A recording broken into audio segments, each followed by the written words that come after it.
آتا ہے کہ رسول اللہ صلی اللہ علیہ وسلم نے فرمایا من خرج فی طلب العلم فہو فی سبیل اللہ حتی یرجع، کہ جو شخص بھی دین حاصل کرنے کے لیے، علم حاصل کرنے کے لیے گھر سے نکلا تو وہ اللہ کے راستے میں ہے جب تک کہ وہ واپس آئے۔ تو آپ جو اپنے گھر سے نکل کر کے یہاں آئے ہیں، اللہ کے نبی صلی اللہ علیہ وسلم کے فرمان کے مطابق آپ اللہ کے راستے میں ہیں۔ اللہ کے راستے میں ہے، مقصد یہ ہے کہ آپ کا ایک ایک قدم، ایک ایک ہاتھ پاؤں چلانا، آپ کا ایک ایک لمحے کی نظر ادھر ادھر کرنا، یہ سارا اللہ کے راستے میں ہو رہے ہیں۔ اور ایسی صورت کے اندر جو کوئی بھی ذرے برابر بھی آپ کو تکلیف ملے، ٹائم نکالنے کی تکلیف، وہاں پہنچنے کی تکلیف، بیٹھنے کی تکلیف، اور وہاں پیشاب وغیرہ کے قضاء حاجت کے اندر آپ نے لیٹ کی، تاخیر کی، ساری یہ تکلیفیں آپ کے اللہ کے راستے میں ہیں۔ اور یہ اللہ تعالیٰ کا بہت بڑا انعام ہے، کیونکہ سب سے بڑا درجہ جو ہے وہ علم حاصل کرنے کا ہے۔ اللہ کے نبی صلی اللہ علیہ وسلم کا فرمان ہے خیرکم من تعلم القرآن وعلمہ، لوگوں میں سب سے اچھا وہ ہے جو قرآن سیکھے یا سکھائے۔ تو ہمارا یہاں بیٹھنا، سیرت النبی سیکھنا، یہ قرآن ہے نا۔ ام المومنین سیدہ عائشہ صدیقہ رضی اللہ تعالیٰ عنہ فرماتی ہیں خلقہ القرآن، پیغمبر کریم کا اخلاق، پیغمبر کریم کی سیرت، پیغمبر کریم کی عادتیں سیکھنی سمجھنی ہے تو قرآن پڑھو، سب کچھ آ جائے گا۔ تو یہاں بیٹھنا یہ پیغمبر کریم کے فرمان کے مطابق سب سے اعلیٰ درجے کا ثواب کا کام ہے انشاءاللہ، اللہ تعالیٰ قبول فرمائے۔ اور آج یہ جیسے ہی درس ختم ہوگا اس ٹائم پر سارے ساتھی جو باقاعدہ حاضری دینا چاہتے ہیں روزانہ، وہ اپنا نام لکھوا لیں۔ اور مستورات کی طرف بھی میں پرچے بھیجتا ہوں، وہاں بھی مستورات میں سے کوشش تو کریں کہ ساری روزانہ آئیں، اللہ ان کو جزائے خیر دیں۔ ظاہر ہے گھر کے کام کاج کو چھوڑ کر آنا، پھر آج کل کے ماحول کے اندر دینی کام کے لیے ٹائم نکالنا آسان کام نہیں ہے۔ یہ اللہ تعالیٰ جس کو چاہتے ہیں اس کو اس ماحول کے اندر بھیجتے ہیں۔ علماء فرماتے ہیں کہ کچھ لوگ کہتے ہیں یار مجھے نماز پڑھنے کا موڈ نہیں ہوتا، نماز پڑھنے کی توفیق نہیں ہوتی۔ اصل بات یہ نہیں ہے، اصل بات یہ ہے کہ اللہ تعالیٰ ان کو اپنے گھر میں آنے نہیں دیتا۔ اسی طریقے سے ایسا ماحول کہ قرآن کا، حدیث کا، سنت کا، صلی اللہ علیہ وسلم ایسا ماحول ملنا یہ اللہ کا احسان ہے، اللہ کے احسان کے بغیر ممکن نہیں ہے۔ تو جو میری مائیں بہنیں بیچاری آ رہی ہیں، سنا ہے دور دور سے بھی بیچاری آ رہی ہیں، اللہ تعالیٰ ان کا آنا اپنی بارگاہ میں قبول فرمائے۔ اور جس مقصد کے لیے سارے مرد اور میری بہنیں آ رہی ہیں، اللہ تعالیٰ اس مقصد کو حاصل کرنے کی اور اس کے اندر جو کمی کوتاہی ہوتی ہے اس کو معاف فرمائے اپنے فضل و کرم سے۔ تو ابھی سے اگر کوئی ساتھی وہاں پرچہ دے کر آئے تو اچھا ہے۔ مستورات کے باہر بھائی اچھا جی۔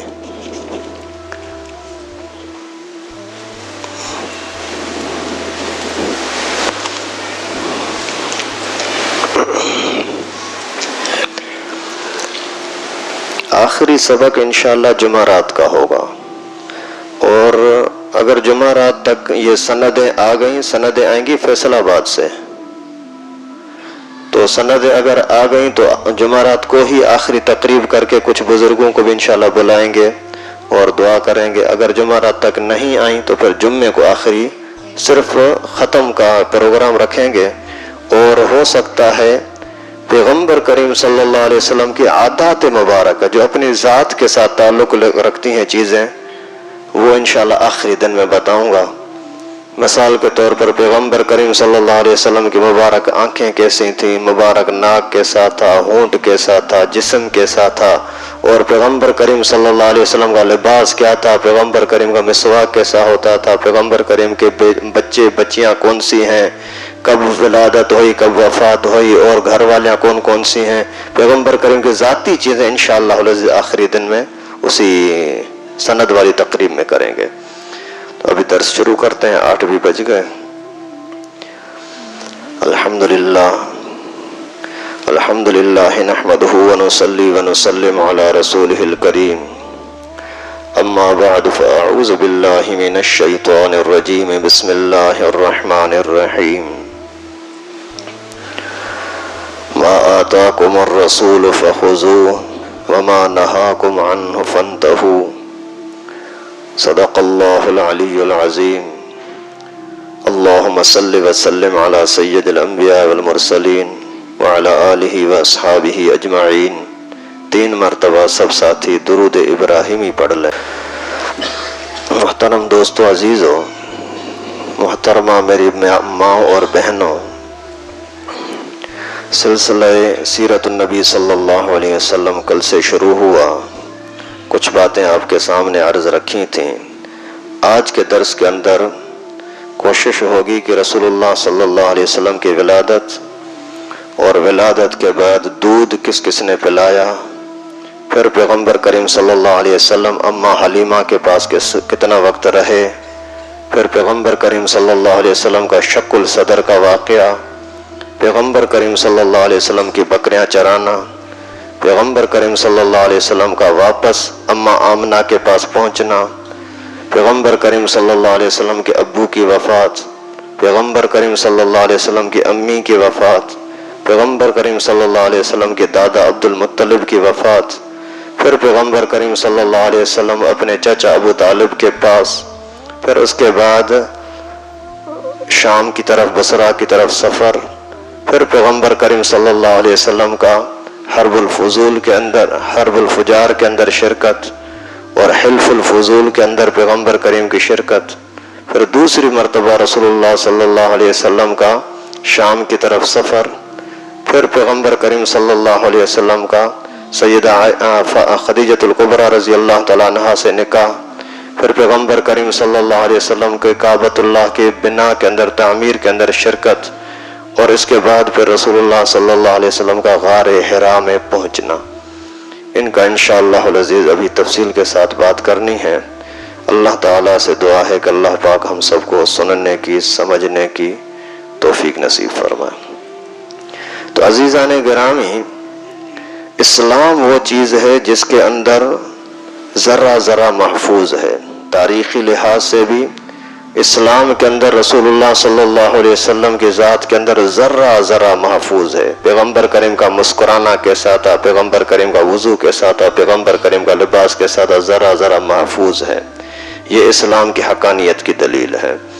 اسی طرح سے کاملیت جو ہے، کمال صرف اسلام کے اندر ہے، پیغمبر کریم صلی اللہ علیہ وسلم کی ذات میں ہے، اس کے علاوہ کوئی اور چیز کامل نہیں ہو سکتی۔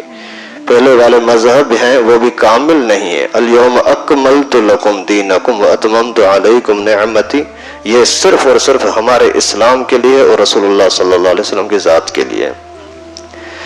اسی طریقے سے پھر رسول اللہ صلی اللہ علیہ وسلم کے امی ابو کی سیدہ آمنہ اور حضرت عبداللہ، ان دونوں کا نکاح ہو گیا، کل یہاں تک بات پہنچی تھی۔ تو پھر کچھ دنوں کے بعد حضرت عبداللہ راستے سے جا رہے تھے، تو وہی عورت جس نے پہلے بہت ہی پھسلانے کی کوشش کی تھی، اس کا نام تھا فاطمہ بن مر، بہت منتیں کر رہی تھی، لالچیں دے رہی تھی۔ ابھی جو حضرت عبداللہ کو دیکھا تو دیکھ کر کے چہرہ پھیر لیا، تو حضرت عبداللہ نے پوچھ لیا خیر تو ہے، کل تو اتنی مست تھی اور آج دیکھ بھی نہیں رہی۔ اس نے بولا کہ جو تیرے چہرے میں، تیری پیشانی پہ جو چمک نظر آ رہی تھی نا، وہ چمک ابھی نظر نہیں آ رہی۔ مقصد یہ ہے کہ جو تیرے جسم کے اندر اللہ تعالیٰ نے بچہ رکھا تھا نا، وہ بچہ بھی منتقل ہو گیا۔ اور میں کوئی بدکار گندی عورت نہیں ہوں، نہیں آج تک کبھی بھی کوئی اس طرح کا برا کام میں نے سوچا ہے، لیکن صرف یہ تمنا تھی کہ کاش یہ نور میرے پاس آ جائے، لیکن میں اس سے محروم رہی۔ اور اللہ کے نبی صلی اللہ علیہ وسلم کی ولادت ہوئی عام الفیل میں۔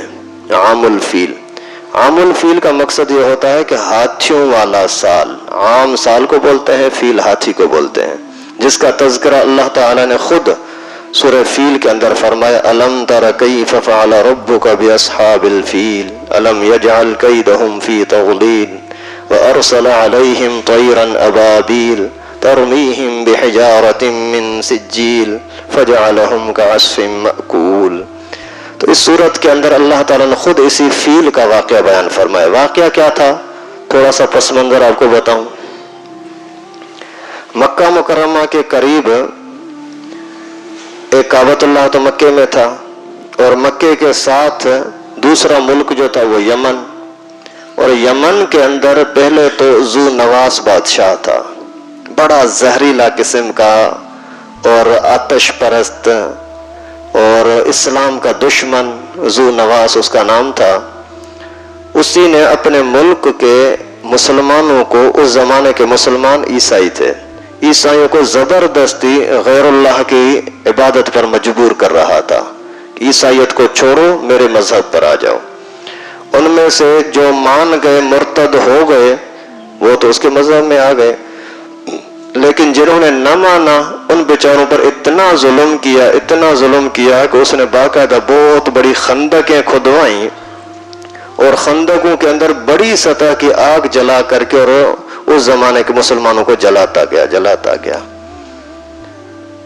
ایسے ظالم، اسلام کے دشمن ہمیشہ بڑے ظالم ہوتے ہیں، اور اسی کا تذکرہ بھی اللہ تعالیٰ نے قرآن پاک کے آخری پارے کے اندر فرمایا، 30ویں پارے میں قتل اصحاب الاخدود النار ذات الوقود، تباہ و برباد ہو جائیں خندقوں والے جو آگ جلانے والے تھے، اور خود بیٹھ کر کے نظارہ کرتے تھے، جیسے دیکھو کیسے یہ مسلمان آگ میں جل رہا ہے۔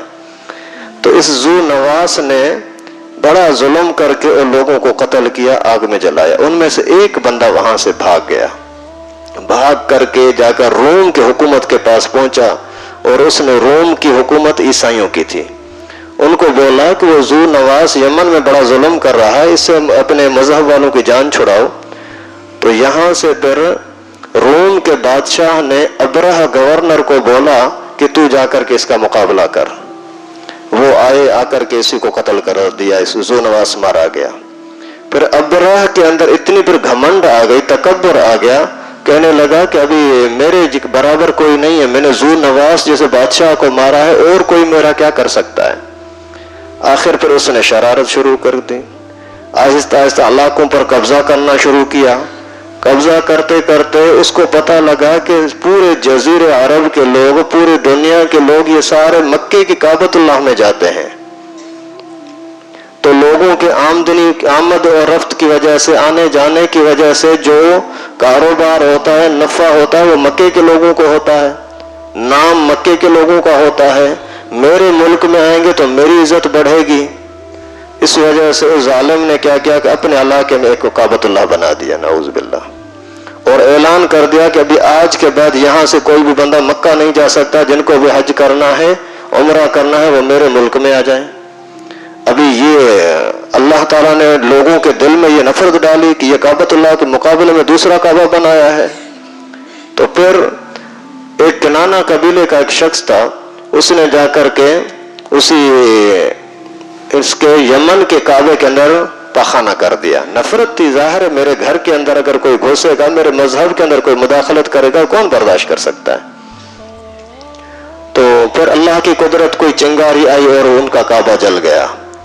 تو ابرہ ظالم نے بولا کہ ابھی میں مسلمانوں کو بھی نہیں چھوڑوں گا اور کعبے کو بھی نہیں چھوڑوں گا، اس کو اٹھانے کے لیے، گرانے کے لیے چل پڑا، اور بڑے لاؤ لشکر کے ساتھ ہاتھیوں کو لے کر کے، پیغمبر کریم عام الفیل میں پیدا ہوئے نا، ہاتھیوں والے سال، اس کا پس منظر یہی ہے۔ یہ ہاتھیاں لے کر کے بڑی بڑی، اور چلتا چلتا آ کر کے اسی کعبۃ اللہ کے قریب پہنچا۔ تو وہاں اس نے روب ڈالنے کے لیے جتنے بھی لوگوں کے جانور تھے، اونٹ بکریاں، سب پر قبضہ کر لیا، اور اعلان کیا کہ سارے لوگ میرے راستے سے ہٹ جاؤ، میں کعبے کو گراؤں گا، لیکن اگر تم نے مقابلہ کیا تو پھر تمہیں بھی مار دوں گا، تمہارے مال پر بھی قبضہ کر لوں گا۔ یہ بیچارے حیران پریشان ہو گئے، بھی کیا کریں۔ اتنے میں عبد المطلب عقیدے کا بڑا پختہ تھا، اپنے مذہب پر بڑا سخت تھا، جیسا کہ حضرت دین ابراہیمی پر. تو اس کو جیسے پتہ لگا اس نے بولا ٹھیک ہے میں اس سے بات کرتا ہوں کیا ہے. چلے گئے اس کے پاس. تو جیسے ہی ابرہ کے سامنے حضرت عبد المطلب تشریف لائے تو اس کا روب تاب حسن جمال قد کاٹ دیکھ کر کے حیران ہو گیا. اتنا بڑا حسین. خود وہ بادشاہ آگے آیا، آ کر کے اس کا استقبال کر کے اس کو اپنے ساتھ بٹھایا اپنے تخت پر. کیا حال احوال ہے، کیسے آنا ہوا؟ تو انہوں نے بتلایا کہ میرے اونٹوں پر تو نے قبضہ کیا ہے، وہ مجھے اونٹ دے دے.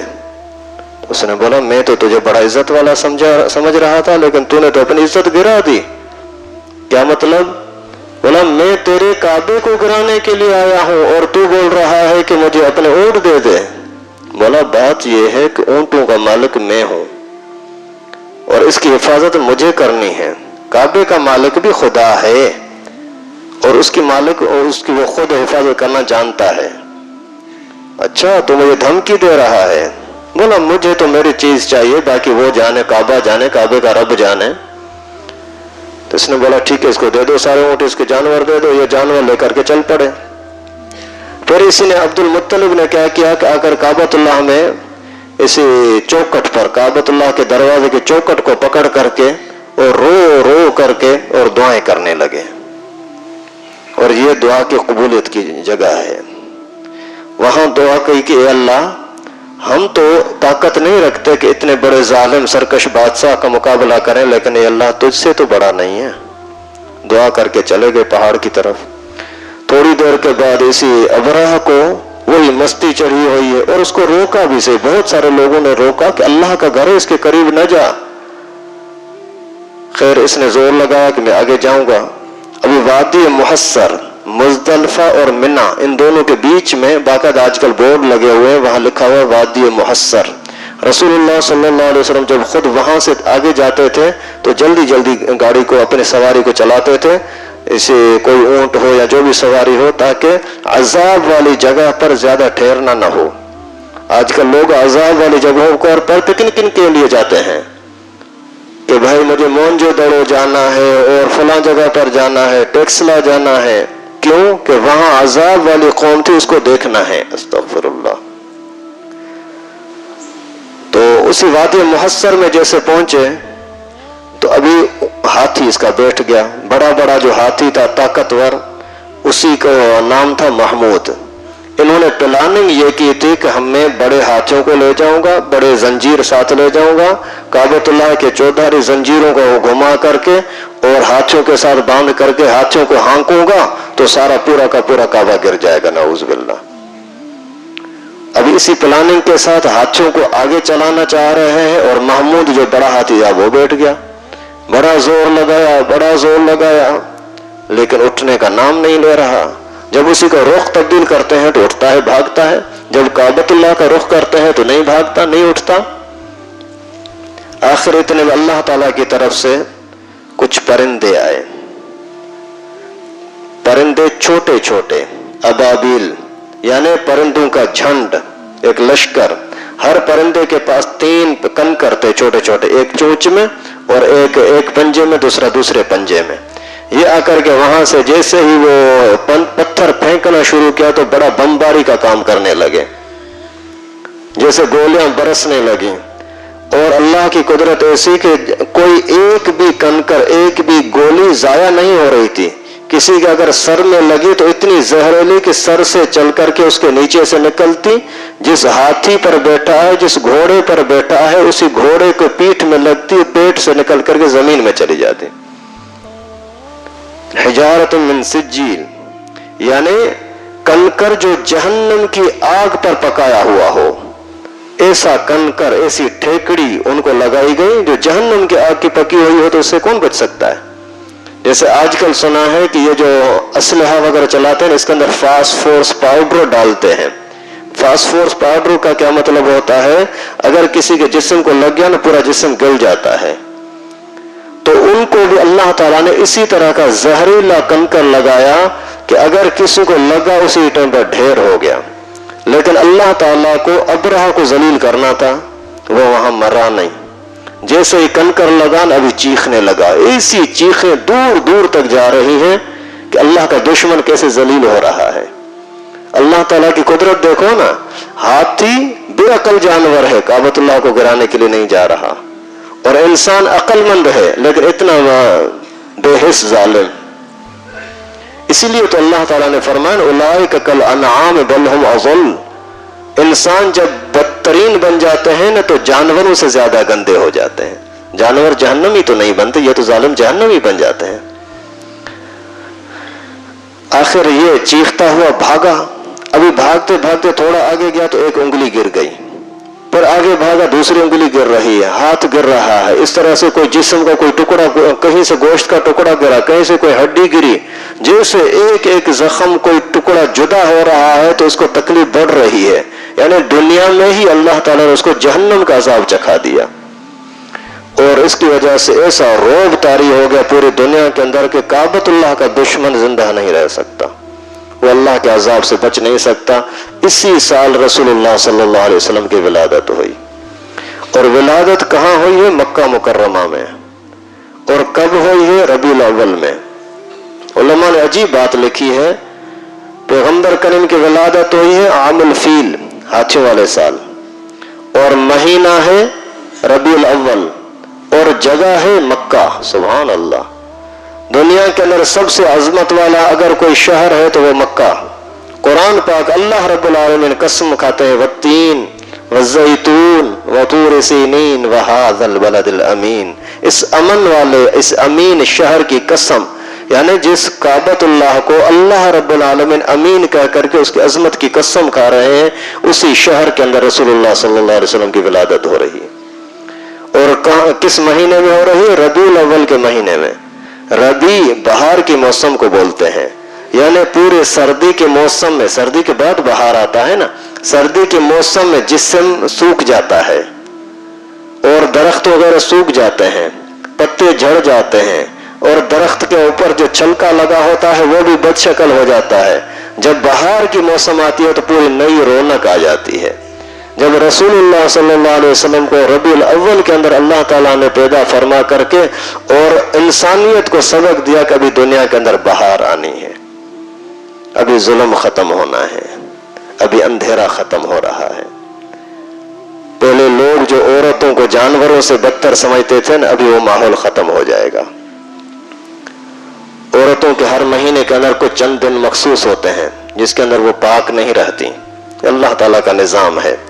ان دنوں کے اندر یہ ظالم کیا کرتے تھے, باقاعدہ جانوروں کے باڑے کے اندر عورتوں کو باندھتے تھے رسی کے ساتھ کہ یہ عورت ابھی لائق نہیں ہے کہ ہمارے گھر کے اندر رہے, لائق نہیں ہے کہ ہمارے برتنوں کو استعمال کرے, یہ عورت اس لائق نہیں ہے کہ ہمارے ساتھ بات چیت کریں, جائیں جانوروں کے ساتھ بندھی رہے. نعوذ باللہ.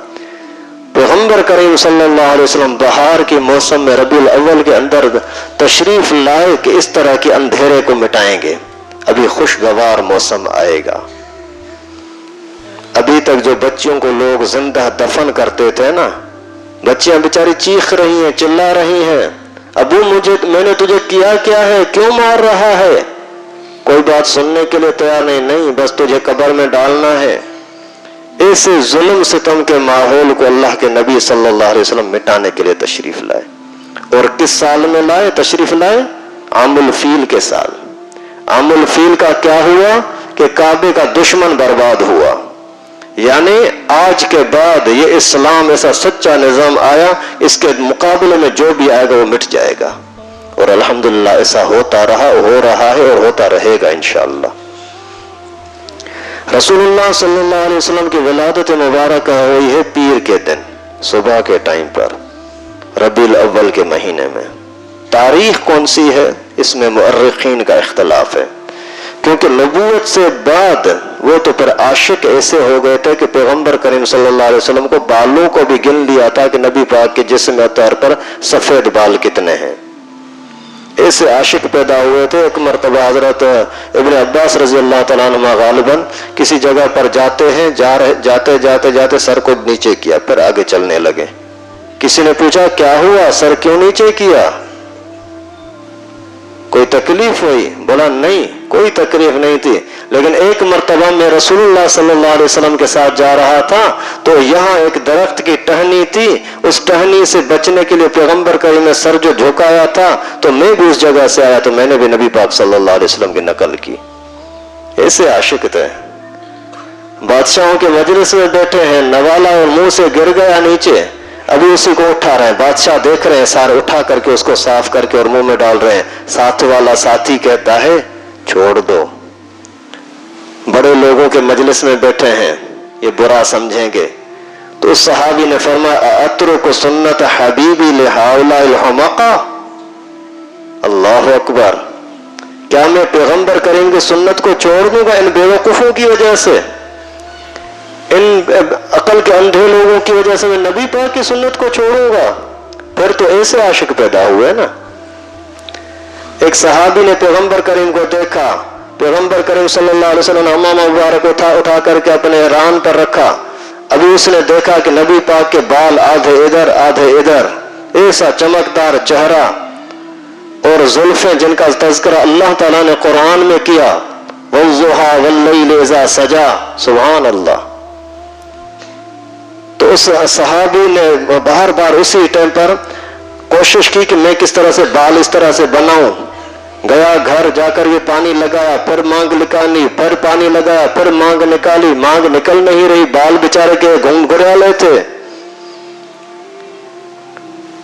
جب بال سے مانگ نہیں نکل رہی، نبی پاک صلی اللہ علیہ وسلم کی نقل نہیں اتار رہا، اس کی طرح نہیں ہو سکتا، تو کسی کو بتایا نہیں، چھپ چھپا کے گیا، سائیڈ پہ آگ جل رہی تھی، ایک لوہے کی سیخ اٹھائی، اس پر گرم کر کے جہاں جہاں رسول اللہ صلی اللہ علیہ وسلم کی مانگ نکلی ہوتی وہاں اپنے سر پر یوں سیخ چلا دی، وہاں سے بال کٹ گئے۔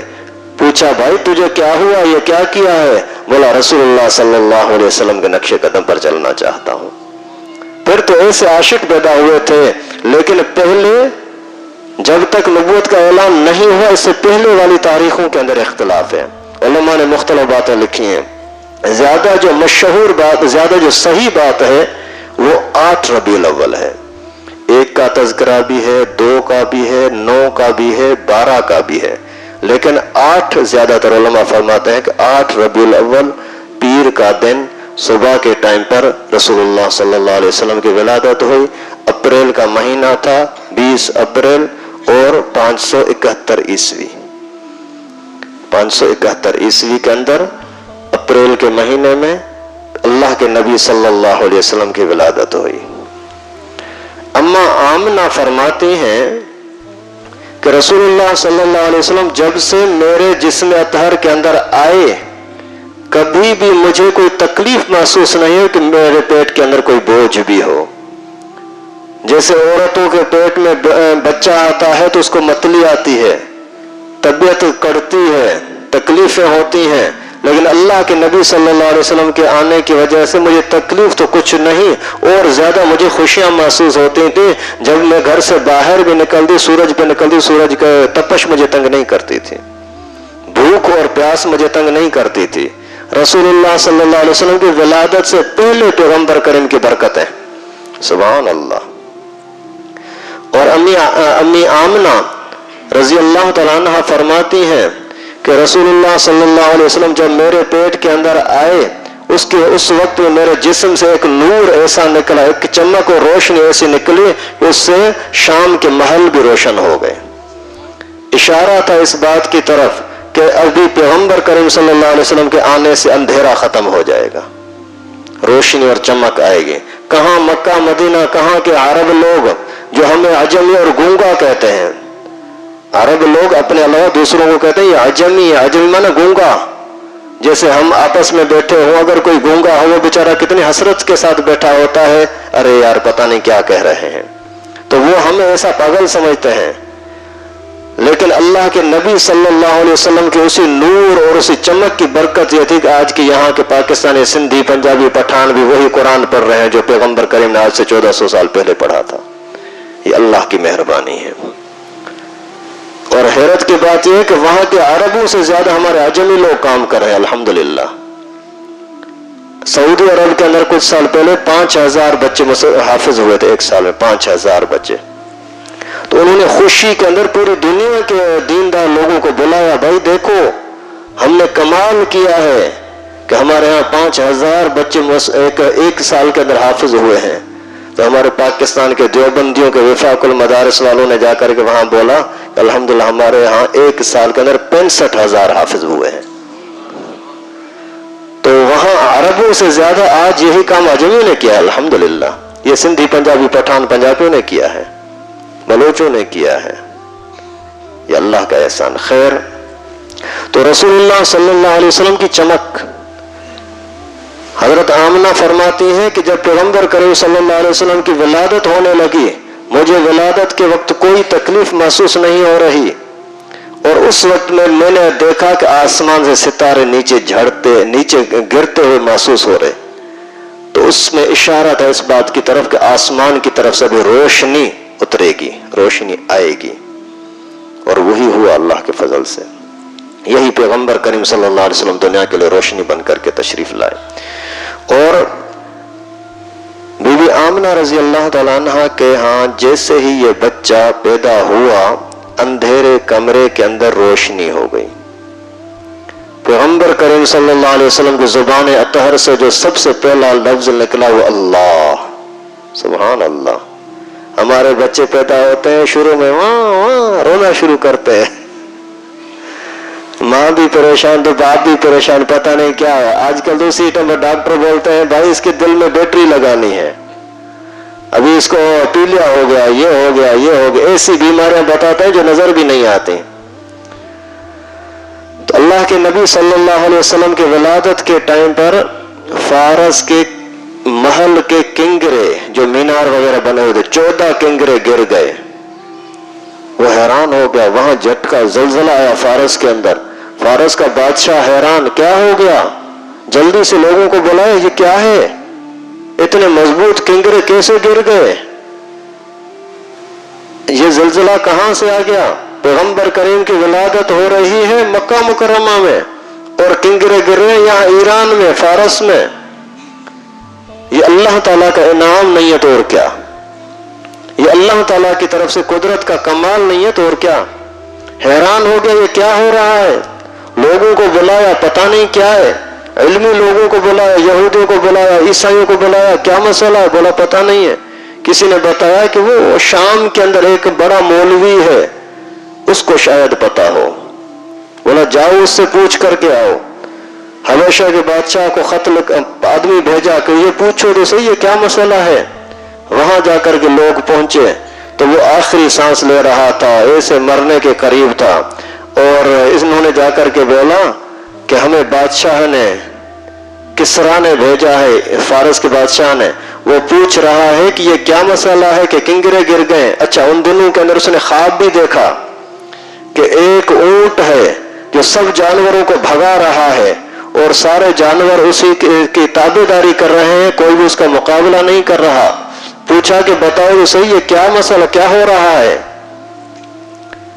تو اس نے بولا کہ آنکھیں کھول نہیں سکتا تھا، یوں ہاتھوں سے پلکیں کھولی اوپر۔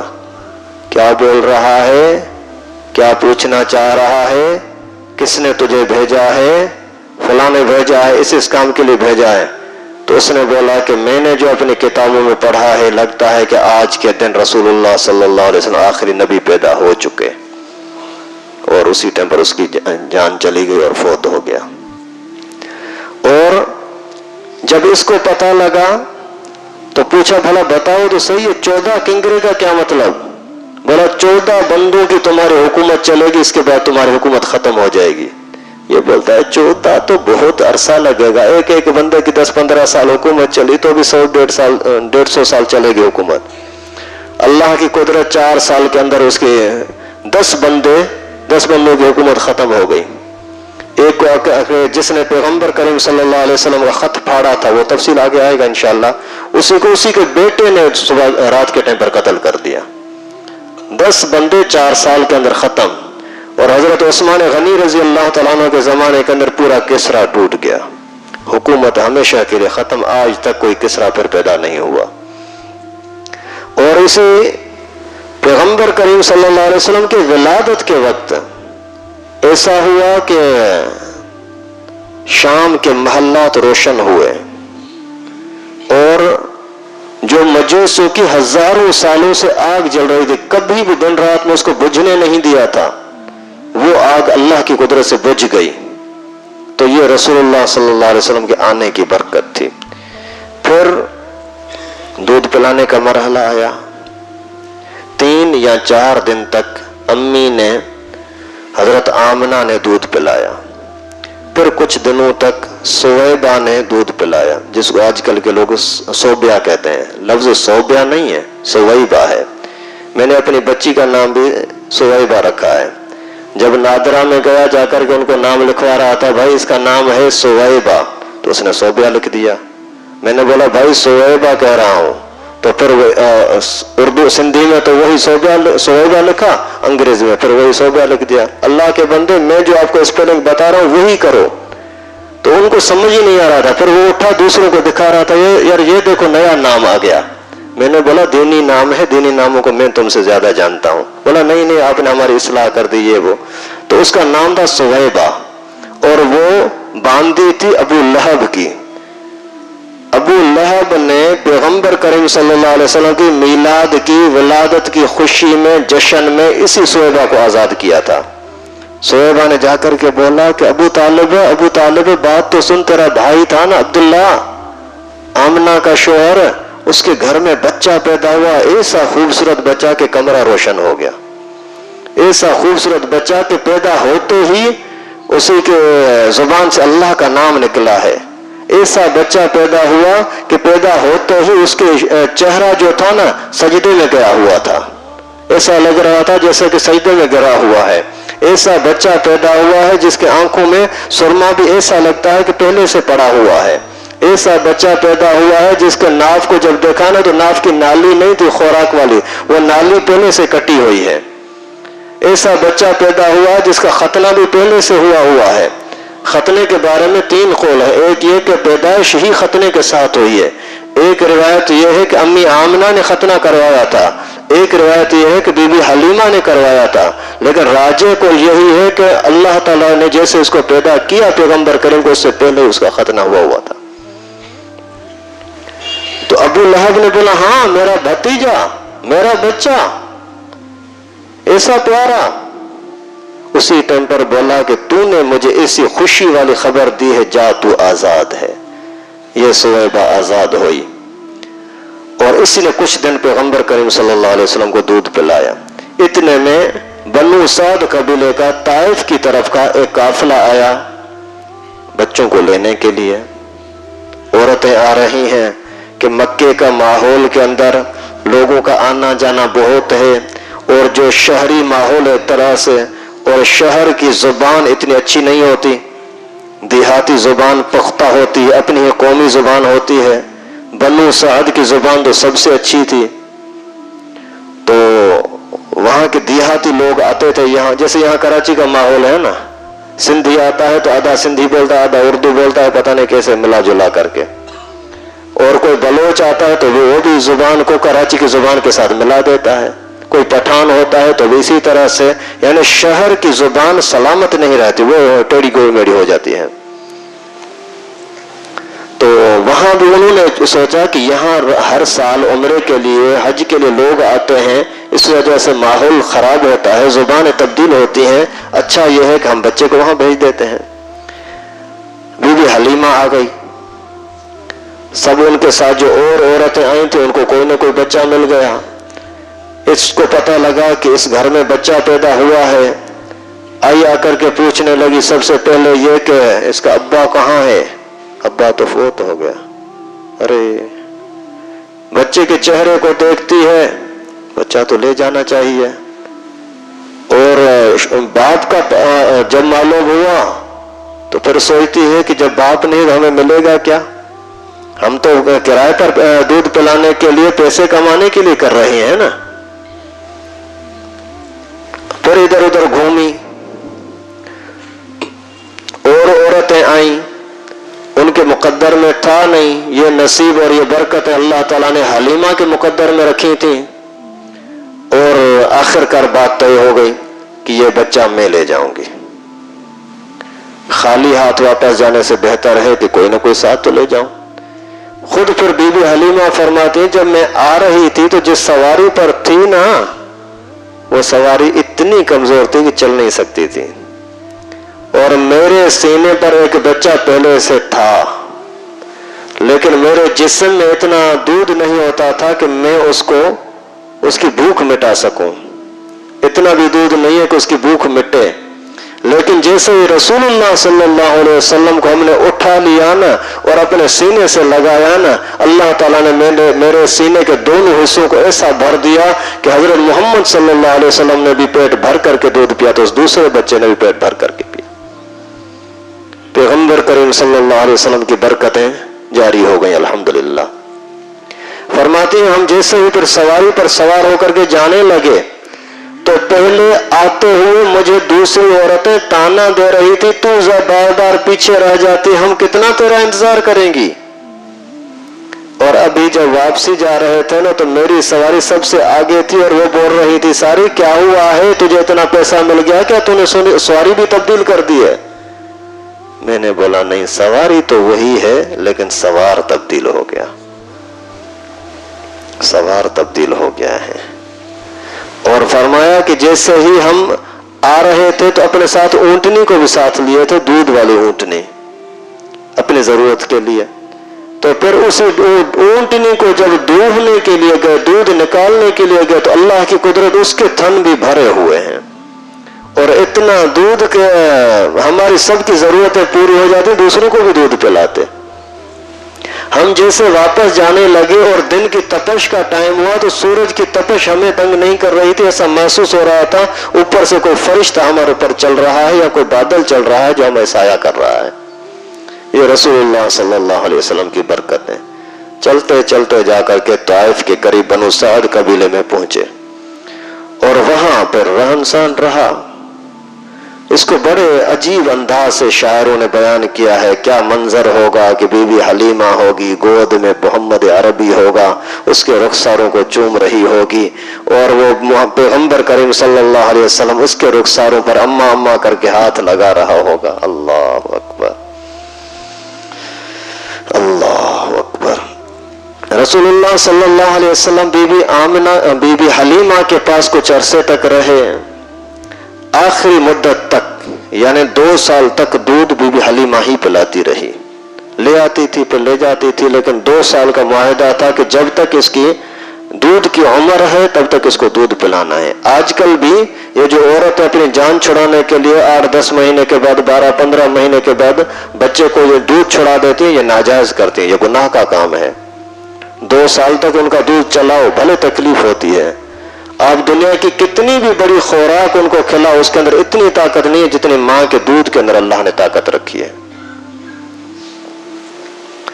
تو پھر 2 سال جیسے ختم ہو گئے، اب معاہدے کے مطابق یہ بچے کو لے کر کے آ گئی، یہاں پہنچی کہ بی بی آمنہ کے پاس، بی بی آمنہ نے بچے کو چوما، سینے سے لگایا اور یہ ابھی خاموش بیٹھی ہوئی حلیمہ، ابھی کیا کروں، کس طرح سے بچے کو واپس لے جاؤں، اگر بچہ ہمارے پاس سے چلا گیا تو ہمارے ہاں سے برکتیں ختم ہو جائیں گی، میری بکریاں اس کی وجہ سے ساری دودھ والی بن گئی ہیں، میری اونٹنی دودھ والی بن گئی ہے، میرے محلے کے اندر میرا نام اچھا ہو گیا ہے، اوروں کے جانور باہر جاتے ہیں چرنے کے لیے بھوکے پیاسے واپس آتے ہیں، میرے جانور باہر جاتے ہیں بھرے بھرا واپس آ جاتے ہیں، ابھی اگر یہ بچہ مجھ سے چلا گیا تو کیا ہوگا؟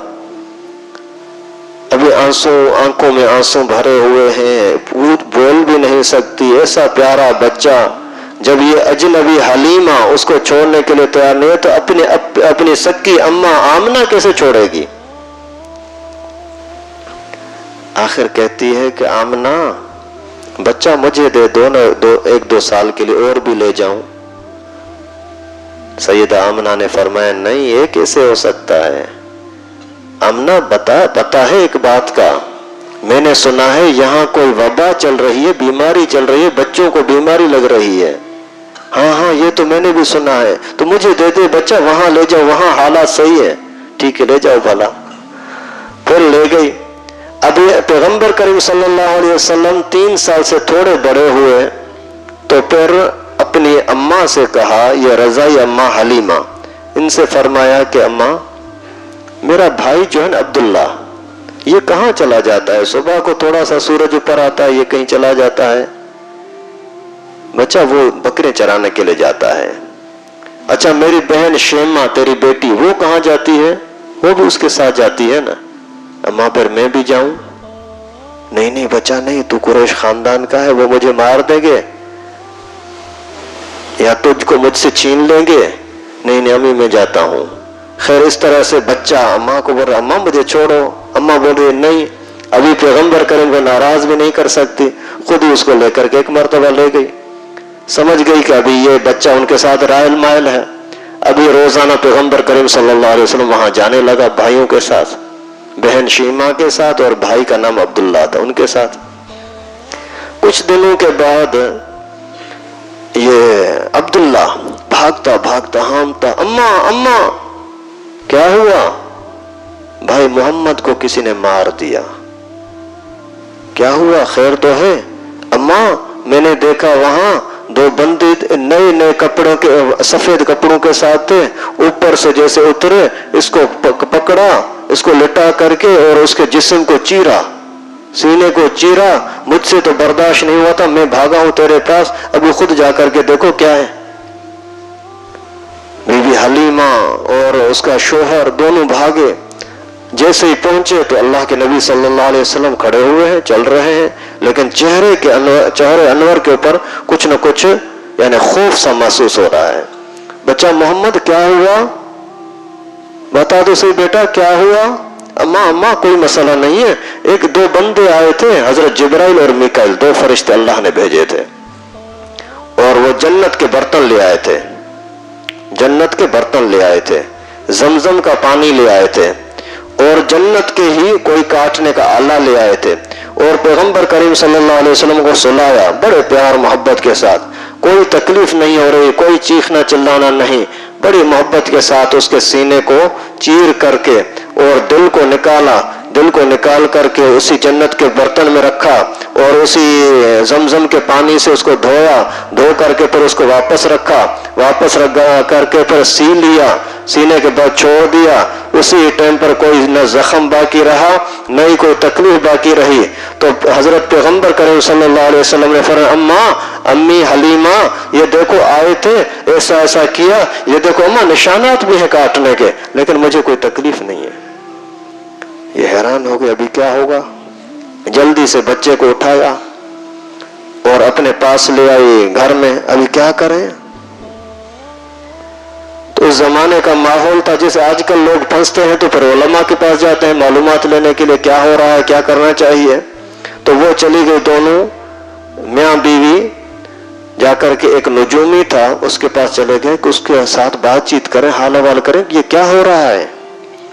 جیسے اس نے پیغمبر کریم صلی اللہ علیہ وسلم کے چہرے انور کو دیکھا نا، کتابوں میں پڑھا ہوا تھا کہ اللہ کے نبی اس طرح کے ہوں گے، پڑھتے ہی سمجھ گیا کہ یہ نبوت بنو اسرائیل سے چھن کر کے بنو اسحاق کی طرف آ گئی، بنو اسماعیل کی طرف آ گئی۔ تو اسی ٹائم پر چیخنا شروع کیا، چلانا شروع کیا، اے یہودیو ادھر آ جاؤ ادھر آ جاؤ، یہ تمہارا دشمن یہاں آ گیا۔ اماں حلیمہ نے فرمایا کیا ہے تو پاگل ہو گیا ہے، نادان ہے، پاگل کیا؟ اور اسی ٹائم پر اس کو بچے کو چھین لیا اور واپس لے آئی۔ آپس میں مشورہ کیا کہ ابھی بچے کو سنبھالنا ہمارے لیے آسان نہیں ہے، ابھی جلدی جا کر کے امانت واپس کریں، ایسا نہ ہو کہ پھر کوئی اور مسئلہ ہو جائے، اگر بچے کو کچھ ہو گیا پھر تو ہمارے لیے خیر نہیں ہے۔ خیر پر یہ خود بیوی حلیمہ بچے کو لے کر کے پیغمبر کریم صلی اللہ علیہ وسلم کے گھر میں اماں آمنہ کے پاس لے آئی۔ آمنہ یہ بچہ دل تو نہیں چاہ رہا لیکن آپ کی امانت ہے، 4 سال میرے پاس ہو گئے، اب یہ آپ لے لیں۔ تو اماں آمنہ نے فرمایا کہ میرا بچہ مجھے منظور، لیکن بتا تو صحیح کہ تو پہلے منتیں کر کے لے گئی تھی، ابھی خود دینے کے لیے آئی ہے بغیر مانگنے کے، کیوں؟ اس نے بولا بس ان باتوں کو چھوڑو، نہیں بتا۔